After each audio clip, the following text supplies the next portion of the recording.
راديو إرنا እዚ ሶሙናዊ ፍጻሜታት እዩ።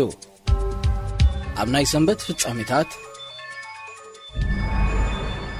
ኣብ ውሽጢ ሃገር ዝርከብ ህዝቢ ኤርትራ ነቲ ኣብ ወፃኢ ሃገራት ብዝርከቡ ኤርትራውያን ዝካየድ ዘሎ ጎስጓስ ይኣክል ብሰፊሑ ይከታተሎ ከም ዘሎ ምንጭታት ሬድዮ ኤረና ሓቢሮም። እዚ ኣብ ወፃኢ ሃገራት ብዝርከቡ ኤርትራውያን ዝካየድ ዘሎ ናይ ይኣክል መልእኽታት ብውልቀ ሰባት ጀሚሩ ብጉጅለታት ከምኡ እናበለ ከዓ ብከተማታትን ሃገራትን ብሓድሽ ውዳበ ይቕፅል ከም ዘሎ በብእዋኑን ክቃላሕ ቀኒ እዩ። ኣብ ዝሓለፈ መዓልታት ኣብ ብራስለስ፣ ቺካጎ፣ ፓሪስን ካልኦት ከተማታትን ዝተኻየደ ኣኼባታት ነቲ ኣብ ኤርትራ ዘሎ ስርዓት ዝኹንን ፍትሕን ሕግን ንኽነግስ ዝጠለብን መንባሩ ከካቦትኡ ዝተረኽበ ሓበሬታ የመልክት።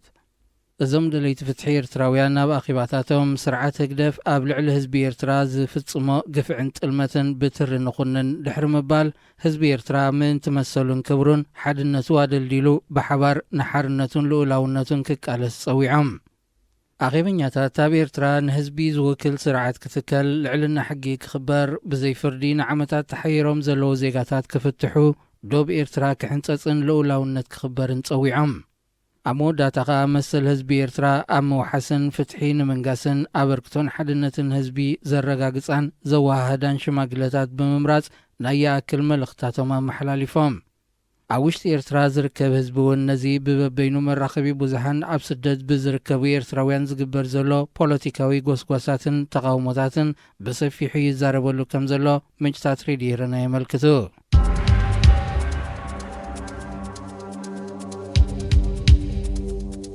ካብ ሱዳን ብዘይሕጋዊ መገዲ ክወፅእ ተታሒዙ ዝተባሃለ 241 ኪሎ ዝምዘን ወርቂ ኣካያዲ ስራሕ ንግዳዊ ባንክ ሱዳን ናይ ኣሉታ ምላሽ ይብሉ።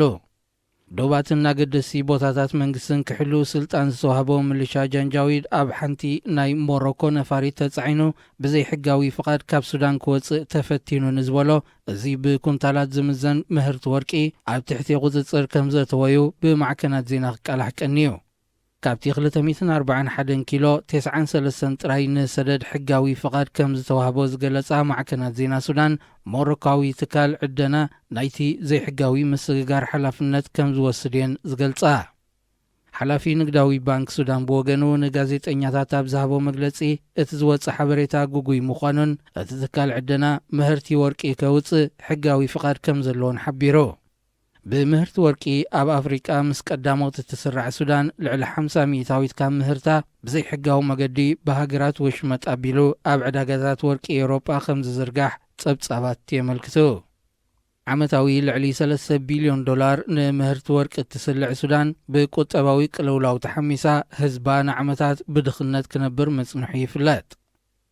ብኻልእ ወገን ፖለቲካዊ ቅልውላው ሱዳን እዋናዊ መፍትሒ ንኽረክብ ወተሃደራዊ ቆንስል ሱዳንን ተቃወምቲ ውድባትን ብሓባር ሲቪላዊ መንግስቲ ንኽትከል ህፁፅ ዋዕላ ክካይዱ ውድብ ሕቡራት ሃገራት ጸዊዑ። ፍሉይ ልኡኽ ውድብ ሕቡራት ሃገራት ኣብ ሱዳን ምስ ዝተፈላለዩ ወገናት ሃገር ድሕሪ ዘካየዶ ርክብ ብሕብረት ኣፍሪቃ ይኹን ካልኦት ግዱሳት ኣባላት ማሕበረሰብ ዓለም ዝቐርብ ዘሎ ጻውዒት እቲ ነዋርሕ ብዘይምቁራጽ ሰላማዊ ሰልፊ ዘካይድ ዘሎ ህዝቢ ሱዳን ዕግበት ዝህብ ምላሽ ንምርካብ ምዃኑ ብምዝኽኻር ወተሃደራዊ ቆንስልን ተቃወምቲ ውድባትን ፍልልያቶም ብዘተን ብቕጽበትን ክፈትሕዎ ጸዊዑ።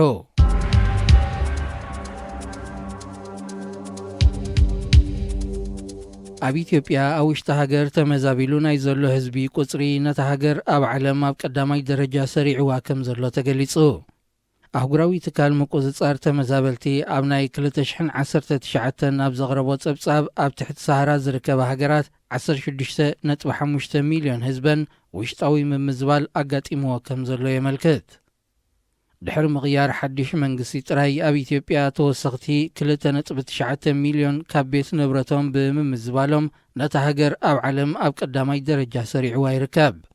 በንጻርቲ ኣብ ዝሓለፈ እዋን ብሰንኪ ዘይህጡር ክራማትን ድኽነትን ዝስዕብ ዝነበረ ምምዝባል ኣብዚ እዋን እዚ ቀንዲ ጠንቁ ኣብቲ ሃገር ተወሊዑ ዘሎ ብሄር ዝሰረቱ ግጭት ምዃኑ እዩ እቲ ሃገራዊ ትካል ዘመልክት። እዞም ኣብ ውሽጢ ሃገሮም ተመዛቢሎም ዘለዉ ኢትዮጵያውያን ዳግማይ ንኽጣየሱ ብውሕዱ 700 ሚልዮን ዶላር ባጀት ከም ዘድሊ ሚኒስትሪ ሰላምን ካልኦት ናይ ህፁፅ እዋን ረድኤት ዝህቡ ትካላትን እታ ሃገር ይግምግሞ። ምስ ሬድዮ ኤረና ኢኹም ዘለኹም ዝኸበርኩም ሰማዕትና። እዚ ሰሙናዊ ፍጻሜታት እዩ። ኣብ ናይ ሶኒ ፍጻሜታት ኤርትራ ንሶማልያን ርእሰ ምሕዳር ሶማሊላንድን ናብ ማኣዲ ዘተ ንምቅራበን ድሌት ከም ዘለዋ ምክትል ቀዳማይ ሚኒስተር ሶማል ማህዲ መሐመድ ጉለድ ገሊጹ።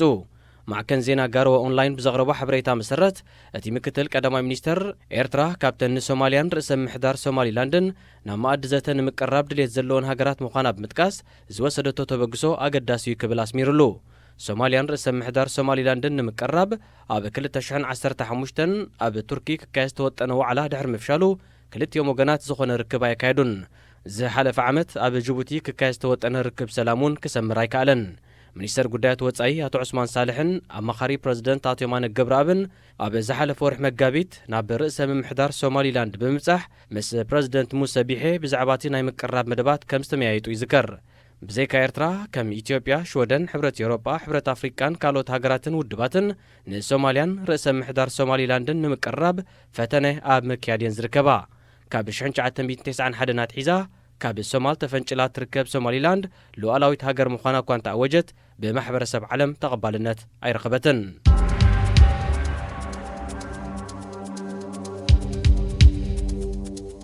ኬንያ ካብ ሶማል ከተማ ሞቃዲሾ ዝካየድ ቀጥታዊ ናይ ነፈርቲ መጓዓዝያ ደው ከም ዘበለቶ ጋዜጣ ዴይሊ ኔሽን ሓቢራ። መንግስቲ ኬንያ ነቲ ስጉምቲ ዝወሰደሉ ምኽንያት ጸጥታ ምዃኑ እዩ ዝገልጽ። ይኹን እምበር ሰበስልጣን ሶማል እቲ ናይ ኬንያ ስጉምቲ ፖለቲካዊ ክብሉ ይምልሱ። እቲ ካብ 10 ጉንበታት ሒዙ ኣብ ግብሪ ውዒሉ ዘሎ ስጉምቲ ኣብ መንጎ ዝምድና ሶማልያን ኬንያን ኣሉታዊ ሳዕብን ከም ዝህልዎ ሰበስልጣን ሶማል የጠንቅቑ። ብመሰረዚ ሓድሽ ናይ ኬንያ ኣዋጅ ካብ ከተማ ሞቃዲሾ ዝብገሳ ናይ መጓዓዝያ ነፈርቲ ብቐጥታ ናብ ከተማ ናይሮቢ ቅድሚ ምብፅሕን ኣብ ደቡብ ኬንያ ናብ እትርከብ ዊጀር ዝተባሃለት ከተማ ዓሊበን ተጓዓዝቲ ጸጥታዊ ምጽራይ ክካየደሎም እዩ። እዚ ናይ ኬንያ ስጉምቲ ብዘይካቲ ኣብ ተጓዓዝቲ ዝፈጥሮ ምድንጓይ ኣብ ንግዲ እውን ዕንቅፋት ከም ዝፈጥር እዩ ዝግለጽ ዘሎ። እንተኾነ መንግስቲ ኬንያ እቲ ክሳብ ወርሒ ነሓሰ ዝጸንሕ ውሳኔ ምስ ጸጥታ ዝተሓዝ ምዃኑ ካብ ምግላጽ ሓሊፉ ዝርዝራዊ መብሪ ኣይሃበሉን። ምስ ሬድዮ ኤረና ይኹም ዘለኹም ዝኸበርኩም ሰማዕትና እዚ ሰሙናዊ ፍጻሜታት እዩ። ኣብ ናይ ሶሉስ ፍጻሜታት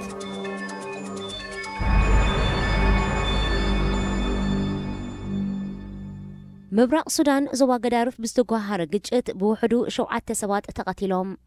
ኣገልግሎት ዜና ሱዳን ንሓላፊ ጸጥታ ዞባ ብርጋዴር ጀነራል ሳልሕ ያሕያ ኣበከር ብምጥቃስ ኣብ ዘቕረቦ ጸብጻብ በቲ ቀዳም 11 ጉንበት ለይቲ ዝተጓሃረ ግጭት ብውሕዱ 22 ሰባት እውን ቆሲሎም ኣለዉ።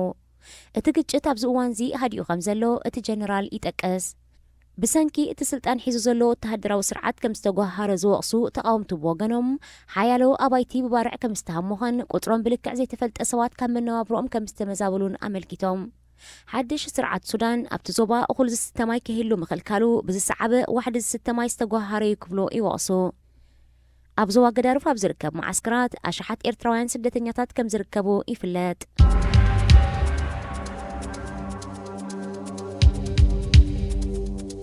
ፕሬዚደንት ሶማል መሐመድ ዓብዱላሂ ፋርማጆ ፕሬዚደንት ርእሰ ምምሕዳር ፑንትላንድ ምስ ዝርከቦም መራሕቲ 5 ዞባታት ዘካየዶ ኣብ ሓድነት ዘተኮረ ዘተ ብዘይፍረ ከም ዝተዛዘመ ተገሊጹ።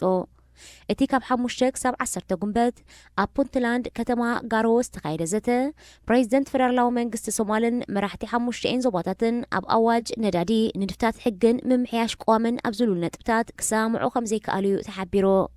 ብዘይካዚ መራሕቲ ናይተን 5 ርእሰ ምምሕዳራት ንፌደራላዊ መንግስቲ ሶማል ብምብሓት ስልጣን ምፍራስ ኣብ ጅቡቲ ዝተኻየደ ስምምዓትን ካልእ ፖለቲካዊ ጸጥታዊ ጉዳያትን ብዘለዓልዎ ወቕሳታት እቲ ን5 መዓልታት ዝቐጸለ ዘተ ብዘይምርዳእ ከም ዝተበተነዩ ማዕከን ዜና ጋርወ ኣፍሊጦ። ኣብዚ ናይ ሃገራዊ ሓድነት ዘተን ምምኽኻርን ዝተሳተፋ 5 ዞባታት ሶማል ፑንትላንድ፣ ጁባላንድ፣ ጋልሙዱግ፣ ሂርሸበለን ደቡባዊ ምዕራብን እየን።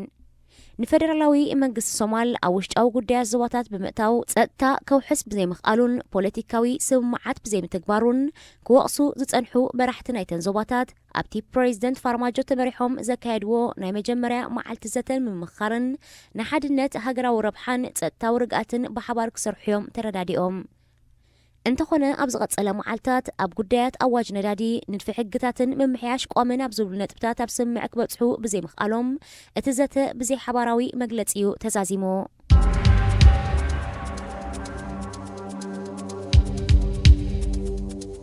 ንወደብ ሖዴዳ ተቆጻጺሩ ዝጸንሐ ሕቲ ካብታ ወደብ ይስሕብ ከም ዘሎ ኣፍሊጡ።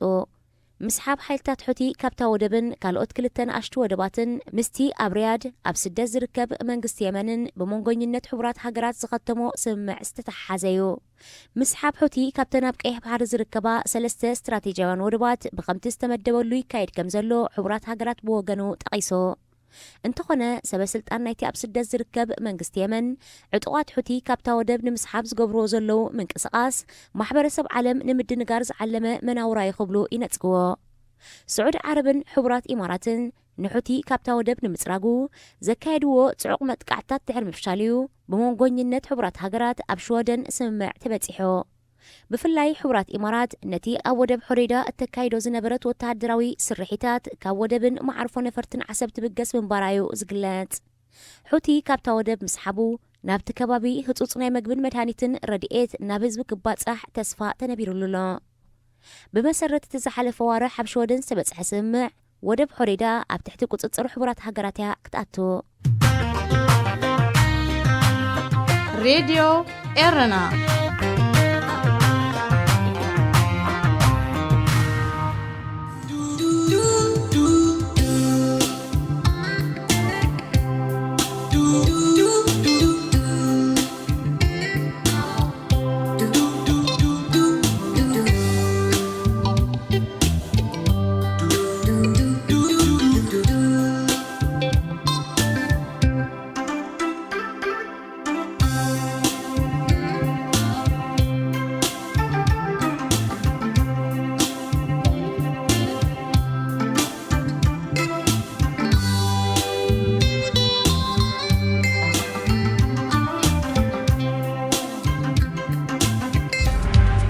مس راديو إيرنا يخم زلكم تخبركم سمعتنا زي سمنا في التعميتاتيو عمنا يروبع في التعميتات أبا قنبت شحن شعاتن 299 كابكو حسن قلت أبتدان سلطان ستركب اسماعيل عمر قال بريزيدنت جيبوتي زغون له مبال 10 عامته تسنبيلو اتي بريزيدنت مبال 10 عامات سلطانو أبز زخبرلو مكيار كابينة منيسترات مكيادون مع كنا زينا فرنسا حبيرن ودي 7 كلتن عامات بريزيدنت اسماعيل عمر قال نتوسخي 5 عامات أب سلطان مقصال زخلو أب زمت عامات مرجان مكياد مدلاوي زركب أبزيه كنيات زي زكايدو ناي كابينة منيسترات مكياراتون نزيز متعامت زكايد سماو مرجات هاجر بايتا نمتطح زعلم مخانو أب باريس مدبروم تقامتي يردو بزي قات أمزي بريزيدنت اسماعيل عمر قال نلعل 10 عامات أب سلطان زركبو مرحتي هاجرات مبرق أفريقيا تتصنبيرو مالو أب الزوبا زبزح عامات أب سلطان زركب بريزيدنت يوغندا يور موسيفيني خوينو كاب شحن 986 تحيزو ن 33 عامات نتهاجر يمرحلو بريزيدنت سياسة فورك دما ب28 عامات كالا يسرع أبزن زحلفا كلتا عامات ننوح عامات أب سلطان تصنحو 5 مرحتي هاجرات أفريقيا بهزباو نعبن علواتاتن كلين كلو زهجر جنا حجون كابزوم نمسلا دوينوم زركب ملختي كتجلاجل أي كالتن أبزي كربا كاب سلطان استعليه ناي نوح عامات ملاخي السودان عمر حسن البشريو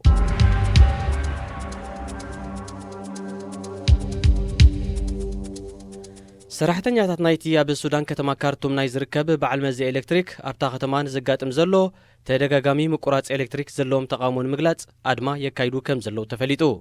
أتم سراحتنياتات أتي بقت سأل زر زلو مقرات إلكتريك مخني يكونن أبرأس مبالهم بسرعة البشر استمدبوا كايت سراح ناي تكالك اللي يتصويعهم بزي كازي أبز أوانزي بدمر زمت زلو ناي أقل قلوتات ماين إلكتريكن كفليتات كفل علون حتيتهم أب السودان حكايم مهران بوليسن كالوت موياوين محبراتن سراحتنياتات منقستن أدماتات يكايدو كم زلو يفلت أب كارتوم نزكاز زلو أدمان تقامون نبتان أب زالست زي عطوات بزغفت والتوقسي حيالو سبات قدايات موتن مقسلتن كوينو مالو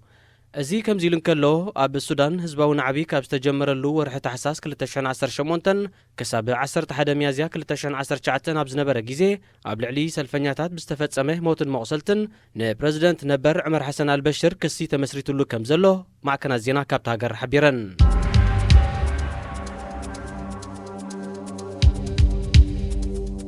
اسلاماوي طرف قجلا الشباب اب كبابي بيت منقس سوماليا بزكايدو متقعتي بوحدو 4 سبات كم استقتلوا بوليس تهاجر املكتو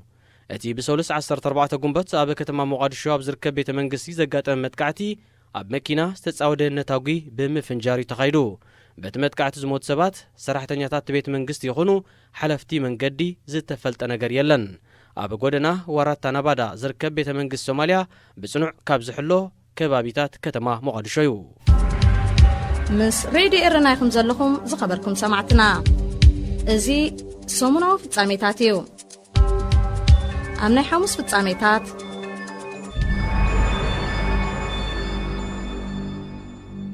ኣብ ኤርትራ ንውስናት ሓለፍቲ መንግስትን ካድራት ተግደፍን እንተዘይኮይኑ ኣገልግሎታት ኢንተርኔት ደው ኢሉ ከም ዘሎ ተሓቢሩ ብፍላይ ከም ፌስቡክ ትዊተር ቫይበር ዋትሳፕ ዝኣመሰሉ ማሕበራዊ መራኸቢታት ኣብዚ እዋን እዚ ኣብ ኤርትራ ይሰርሕ የለን ይኹን እምበር ፍሉይ ዕላማ ጎስጓስን ፕሮፓጋንዳን ከካይዱ ዝተረቕሑ ውስናት ሓለፍትን ካድራትን ህግደፍ ኣገልግሎት ኢንተርኔት ይጥቀሙ ምህላዎም ተፈሊጡሎ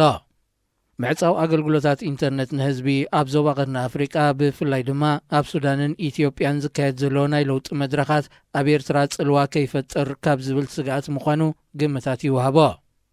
ኣብ ወጻኢ ዝርከቡ ኤርትራውያን ብማሕበራዊ ሚድያታት ዘካይድዎ ዘለዉ ናይ የኣክል ጻውዒት ኣብ ኤርትራ ዝርከቡ መንስያት ብሃንቀውታ ይከታተልዎ ከም ዘለዉ ብተደጋጋሚ ክጥቀስ ጸኒሑ እዩ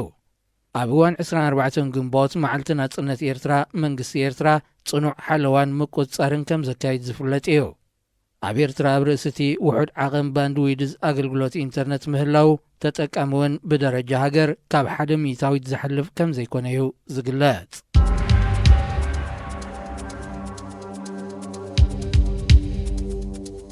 ሕቲ ናይ የመን ናብ ልዕሊ ሻምብቆታት ነዳዲ ስዑድ ዓረብ መጥቃዕቲ ምክያዱ ተገሊጹ አልሑቲ ነዚ ብሶሉስ 14 ግንቦት ዘካየዶ መጥቃዕቲ ብሸውዓተ ሰብ አልቦ በረርቲ ማለት ድሮን ከም ዘካየዶ ፍሊጡ ካብ ምብራቃዊ ሸነኽቲ ሃገር ናብ ገማግም ቀይሕ ባሕሪ ነዳዲ ዘመላልስ ሻምብቆታታ መጥቃዕቲ ከም ዝተካየዶ ስዑድ ዓረብ ተኣሚናላ እቲ ብሰብ አልቦ በረርቲ ከም ዝተፈጸመ ዝጠቐሰቶ መጥቃዕቲ ከቢድ ዕንወት ኣየውረደን ዝበለት ስዑድ ዓረብ ሽበራውያን ንዝበለቶም ነቲ መጥቃዕቲ ዝፈጸሙ ወገናት ገብረ መልሲ ክትህብ ምዃና ጠንቂቓ ሕቲ ብወገኑ ነቲ መጥቃዕቲ ስዑድ ዓረብ ኣብ የመን ተካይዶ ንዘላ ወራር መጠንቀቕታ እዩ ክብል ገሊጽዎ ብኣመንቲ ሸዓት ዝምራሕ ሕቲ ኣብ ልዕሊ ሻምብቆታት ነዳዲ መጥቃዕቲ ዘካይድ ዘሎ ብመንጎኝነት ሕቡራት ሃገራት ምስ መንግስቲ የመን ድሕሪ ዝበጽሖ ስምምዕ ሖደይዳ ካብ እትርከቦ 3 ወደባት ቀይሕ ባሕሪ ኣብ ዝስሕበሉ ዘሎ ቅንያት እዩ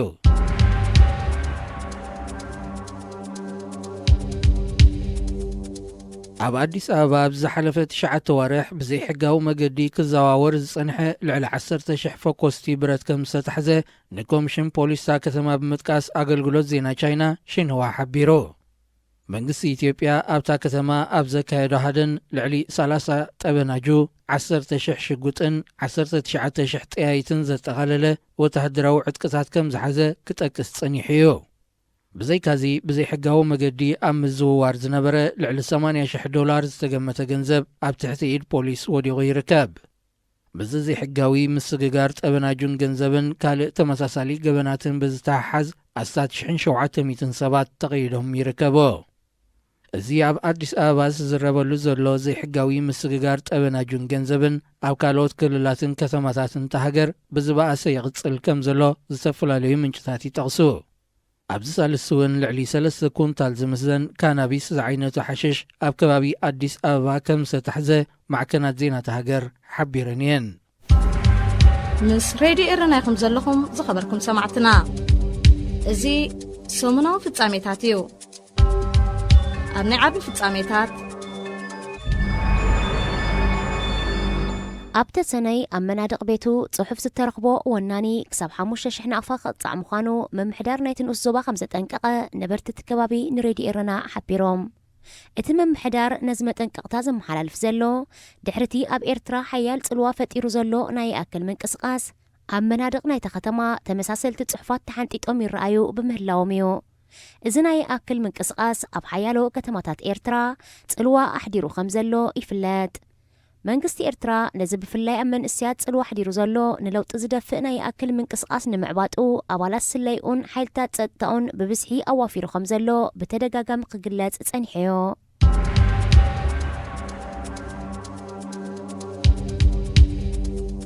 ኣብ ደቡብ ሱዳን ብፌስቡክን ትዊተርን ዝተጸውዐ ናይ ተቃውሞ ሰልፊ ከይካየድ ፕሬዚደንት ሃገር ሳልቫኪር ሚያርዲት አጠንቂቑ። እቲ ፕሬዚደንት ኣብ ዘመሓላለፎ መጠንቀቕታ ንመንግስቲ ደቡብ ሱዳን ብጎነ ጽናዕብን ንምእላይ ዝካየድ ተቃውሞ ተሪር ግብረ መልሲ ክህበሉ ምዃኑ ሓቢሩ።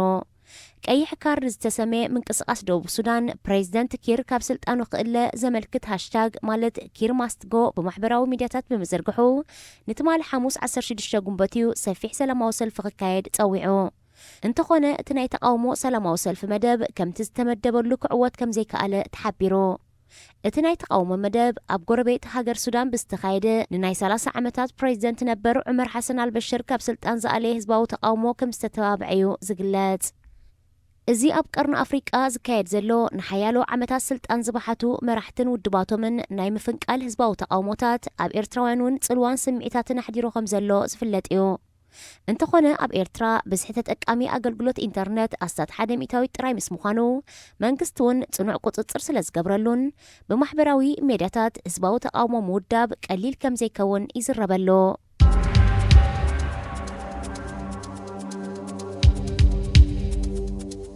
ንዚምባብዌን 37 ዓመታት ዝመርሐ ሮበርት ሙጋቤ ዝውንኖ ዘመናዊ ናውቲ ሕርሻ ብጨረታ ይሽየጥ ከም ዘሎ ማዕከናት ዜናታት ሃገር ሓቢረን። እቲ ሚልዮናት ዝተገመተ ትራክተራት፣ ዘራእቲ፣ ዓጸድቲ፣ ኣእካል ዘመላልሳ መካይንን ካልእን ዘጠቃለለ ናውቲ ማሕረስ ብጨረታ ክሽየጥ ዝግበረሉ ዘሎ ምኽንያት እቲ ፕሬዚደንት ነበር ዘለዎ ዕዳ ንምኽፋል እዩ ተባሂሉ። እንተኾነ እቲ ዕዳ ካብ መን ምዃኑ ኣይተገልጸን። ብመሰረት ሕግቲ ሃገር ሓደ ዜጋ ካብ ሓደ ናይ ሕርሻ መሬት ንላዕሊ ክውንን ዘይግብኦ እኳ እንተኾነ ፕሬዚደንት ነበር ሮበርት ሙጋቤ ግና ድኻታት ሓረስቶት ካብ መሬቶም እናባረረ ኣብ ምህርቲ ጸባን ካልእን ዘተኮረ ሰፊሕ ዘመናዊ ሕርሻታት ወኒኑ ምጽንሑ ተቃሊዑ። ኣብዚ እዋን 95 ዓመቱ ተቃሪቡ ዘሎ ሮበርት ሙጋቤ ነቲ ሃገር ን37 ዓመታት ድሕሪ ምምራሕ ኣብ 2017 ብወተሃደራዊ ዕልዋ ካብ ስልጣኑ ከም ዝተኣለየ ይዝከር። እዚ ከምዚ ኢሉ እንከሎ መንግስቲ ዚምባብዌ ኣብ እዋን ስርዓት ሙጋቤ ብዘይ ሕጋዊ መንገዲ መሬቶም ተመንዚዖም ዝጸንሑ ጸዓዱ ሓረስቶት ይኽሕስ ከም ዘሎ ብመንግስቲ እትውነን ጋዜጣ ሄራልድ ሓቢራ። ሚኒስተር ፋይናንስ ሃገር ብዝሃቦ መግለጺ መሰረት በቲ ናይ ሙጋቤ ናይ መሬት ፖሊሲ ናይ ሕርሻ መሬቶም ዝተመንዝዑ 93 ጸዓዱ ዜጋታት ሃገር ናይ ኣስታት $64 ሚልዮን ካሕሳ ተዋሂቦም ኣሎ። ብዝነበራ ሃብታም ሕርሻዊ እቶት መሶብ ኣፍሪቃ እናተባህለት ትግለጽ ዝነበረ ዚምባብዌ ኣብ እዋን ስርዓት ሙጋቤ ንከቢድ ድኽነት ተቃሊዓ ብሰንኪ ዘቕባበ ባጤራኣ ካብ ዕዳጋ ክሳብ ዝእለያ ኮይና።